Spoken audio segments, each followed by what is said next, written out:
पुस्तक का नाम मरणोत्तर जीवन एवं उसकी सच्चाई। लेखक का नाम पंडित श्रीराम शर्मा आचार्य। ऑडियो 1। क्या मृत्यु ही जीवन का अंत है? घास पात की तरह मनुष्य भी माता के पेट से जन्म लेता है। पेड़ पौधों की तरह बढ़ता है और पतझड़ में पीले पत्तों की तरह जरा जीर्ण होकर मौत के मुंह में चला जाता है। देखने में तो मानवीय सत्ता का यही आदि अंत है। प्रत्यक्षवाद की सच्चाई वहीं तक सीमित है जहां तक इंद्रियों या उपकरणों से किसी पदार्थ को देखा नापा जा सके। इसलिए पदार्थ विज्ञानी जीवन का प्रारंभ व समाप्ति रासायनिक संयोगों एवं वियोगों के साथ जोड़ते हैं और कहते हैं कि मनुष्य एक चलता फिरता पेड़ पादप भर है। लोक परलोक उतना ही है जितना कि काया का अस्तित्व। मरण के साथ ही आत्मा अथवा काया सदा सर्वदा के लिए समाप्त हो जाती है। बात दार्शनिक प्रतिपादन या वैज्ञानिक विवेचन भर की होती तो उसे भी अन्यान्य उलझनों की तरह पहेली बुझावल समझा जा सकता था और समय आने पर उसके सुलझने की प्रतीक्षा की जा सकती थी। किंतु प्रसंग ऐसा है जिसका मानवीय दृष्टिकोण और समाज के गठन, विधान और अनुशासन पर सीधा प्रभाव पड़ता है। यदि जीवन का आदि अंत जन्म मरण तक ही सीमित है तो फिर इस अवधि में जिस भी प्रकार जितना भी मौज मजा उड़ाया जा सकता हो, क्यों ना उड़ाया जाए। दुष्कृत्यों के फल से यदि चतुरतापूर्वक बचा जा सकता है तो पीछे कभी उसका दंड भुगतान पड़ेगा, ऐसा क्यों सोचा जाए। अनास्था की इस मनोदशा में पुण्य परमार्थ का, स्नेह सहयोग का भी कोई आधार नहीं रह जाता। तब मत्स्य न्याय अपनाने, जंगल का कानून बरतने और जिसकी लाठी उसकी भैंस की मान्यता का सहज ही बोलबाला होता है। यह जीवन दर्शन मनुष्य को नैतिक अराजकता अपनाने के लिए प्रोत्साहित करता है।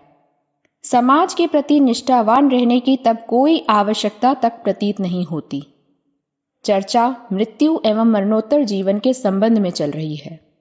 मृत्यु के संबंध में भिन्न भिन्न धर्मों की भिन्न भिन्न धारणाएं हैं, लेकिन एक विषय में सभी एक मत हैं कि मृत्यु का अर्थ जीवन का अंत नहीं है।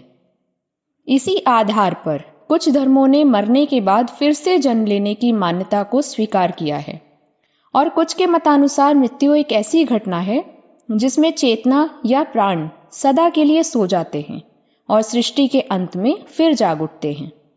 इस दृष्टि से आत्मा की अमरता और शरीर की नश्वरता को अन्यान्य धर्मों ने भी स्वीकार किया है, लेकिन यह सिद्धांत भारतीय दर्शन का तो प्राण ही है।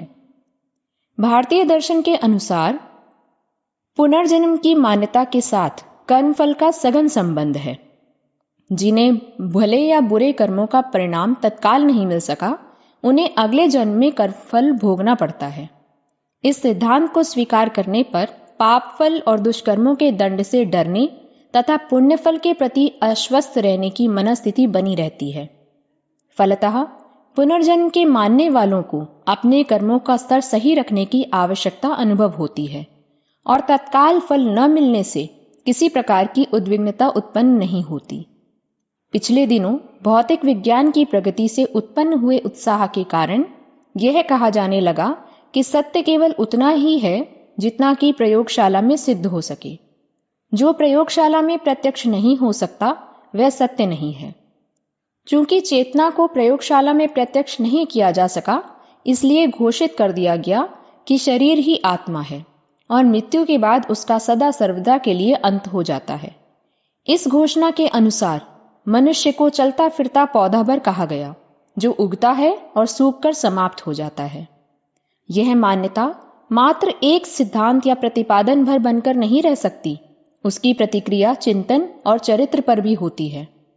पुनर्जन्म, कर्मफल, परलोक और पाप पुण्य की आस्था जिस प्रकार व्यक्ति को दुष्कर्मों से बचाए रहती है, उसी प्रकार शरीर को ही सत्य और आत्मा को मिथ्या मान लिया जाए तो लगता है कि पाप पुण्य के पचड़े में पड़ने से क्या लाभ।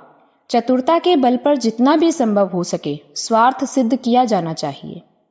अब जो प्रमाण सामने आए हैं और उनकी वैज्ञानिक गवेषणाएं की गई हैं, उनके अनुसार यह भ्रम ढहता जा रहा है कि जीवन चेतना का अस्तित्व शरीर तक ही सीमित है। इस धारणा में भ्रम तो पहले भी विद्यमान था, पर अब इस सच्चाई के प्रमाणों पर भी वैज्ञानिक ध्यान देने लगे हैं कि पुनर्जन्म वास्तव में एक ध्रुव सत्य है। पुनर्जन्म के सिद्धांत की पुष्टि करने वाले अनेकानेक प्रमाण आ रहे हैं। भारत में तो इस संबंध में चिरकाल से प्रचलित विश्वास के कारण यह कहा जाता रहा कि पुनर्जन्म की स्मृति बताने वाले यहाँ के वातावरण से प्रभावित रहे होंगे, या किसी कल्पना की आधी अधूरी पुष्टि हो जाने पर यह घोषित किया जाता होगा कि यह बालक पिछले जन्म में अमुक था। यद्यपि इस तरह के प्रकरणों में जिस कठोरता के साथ जांच पड़ताल की गई, उससे यह आशंका अपने आप ही निरस्त हो जाती थी। उदाहरण के लिए, पिछले जन्म के संबंधियों के नाम और रिश्ते बताने, ऐसी घटनाओं का जिक्र करने जिनकी जानकारी दूरस्थ व्यक्तियों को भी नहीं रही, नितांत व्यक्तिगत और पति पत्नी तक ही सीमित बातों को बता देने, पिछले जन्म में जमीन में गड़ी हुई चीज उखाड़ कर देने तथा अपने और पराये खेतों का विवरण बताने जैसे अनेक संदर्भ ऐसे हैं जिनके आधार पर पुनर्जन्म की प्रामाणिकता से इनकार नहीं किया जा सकता।